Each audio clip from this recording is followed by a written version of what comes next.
त्यसो भेटोस् मात्रै न के कहाँ चुप गर्छु मलाई मात्र थाहा छ हो त्यस्तो भए त ठिकै छ त्यो भए ठिकै छ प्यारा त्यस्तो भए त ठिकै छ म मान्दिनँ म नाइ भन्दिनँ क्या त्यो भए त साँच्ची भने यति छिटो फकिनेवाला छैन मुटु निकालेर दिउँ यति छिटो फकिनेवाला छैन म अझै फकेकै छैन प्यारीहरूमा अझै मलाई चित्त डुब्दैछ मिस्टर तामाङ अझै मलाई चित्त डुब्दैछ तिम्रो नामको ट्याटु हानेर पर्दैन मलाई चित्त डुब्दैछ एकचोटि मलाई इम्प्रेस गर्नु मलाई मेरो चित्तलाई त्यसरी हुँदैन सरीले चल्दैन सरी मेरो अगाडि नदेखाउनु नसुनाउनु तिमीले जे भने त्यो गर्न रेडी छ ल भन ल तिमीलाई के गर्दिन के गरौँ भन्दा तिम्रो लागि जे भने त्यो गरिदिन्छु ल म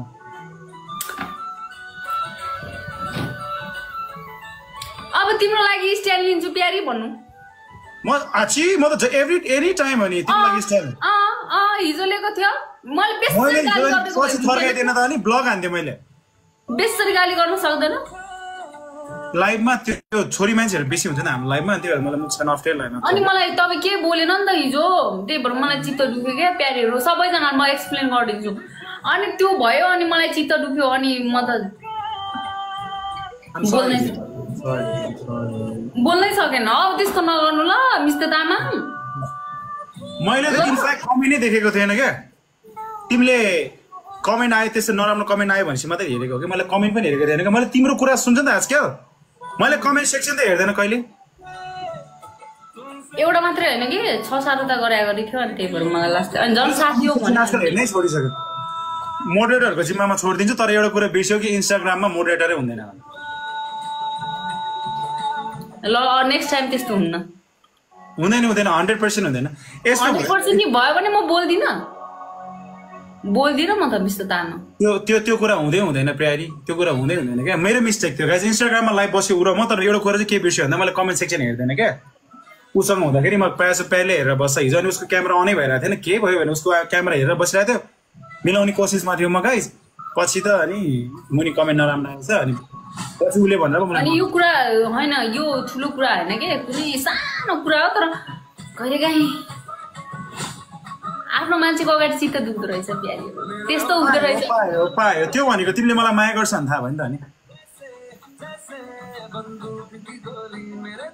त्यति नरिसाको भइदा नि के मजै भएन नि हैन मलाई थाहै हुँदैन नि कसले मलाई माया गर्छ हैन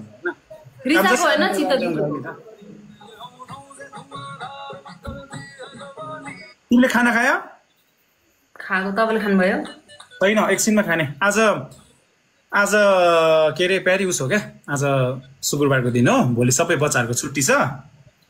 अनि त्यो रिजनले गर्दाखेरि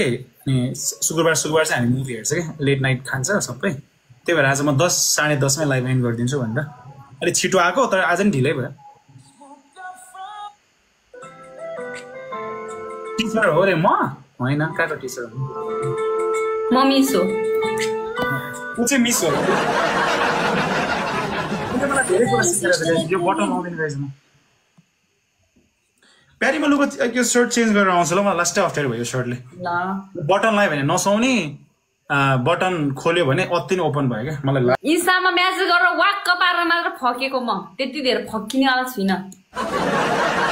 मिस्टर तामाङले कम धेरै म्यासेज गरेको थियो हिजो कल गरेर ओहो उडुम पारे थियो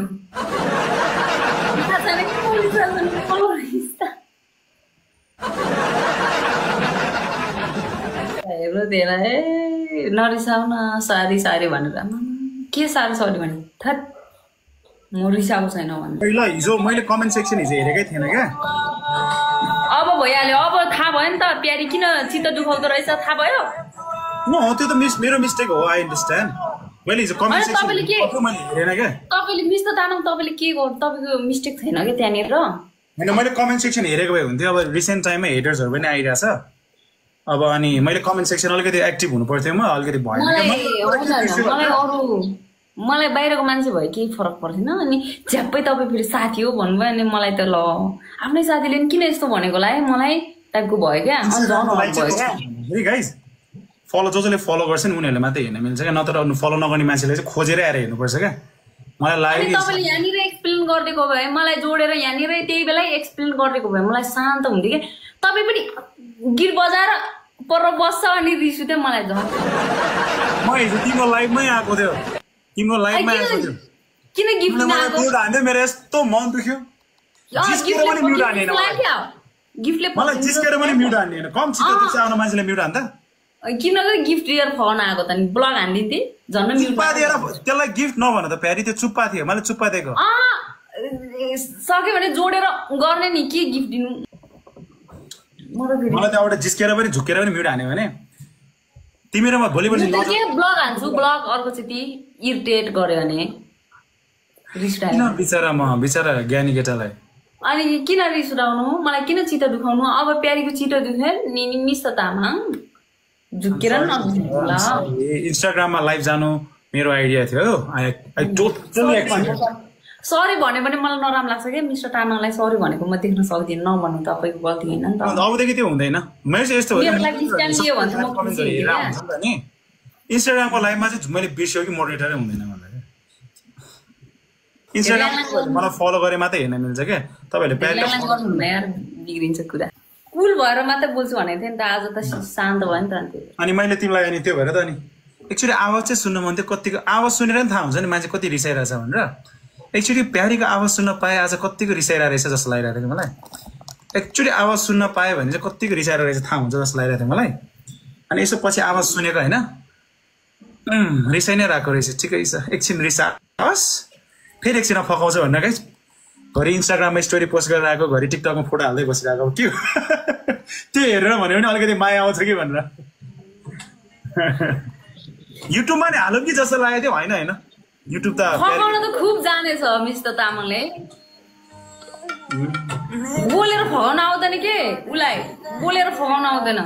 मलाई गरेर फकाउन आउँछ नि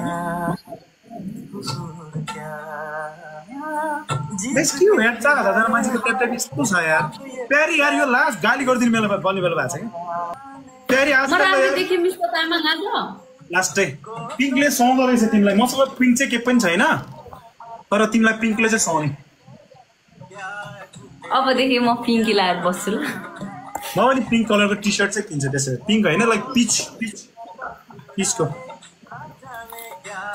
अबदेखि पछि भविष्यमा पनि मजाले पिङ्क लाउँछु ल आजकल त टिकटकमा त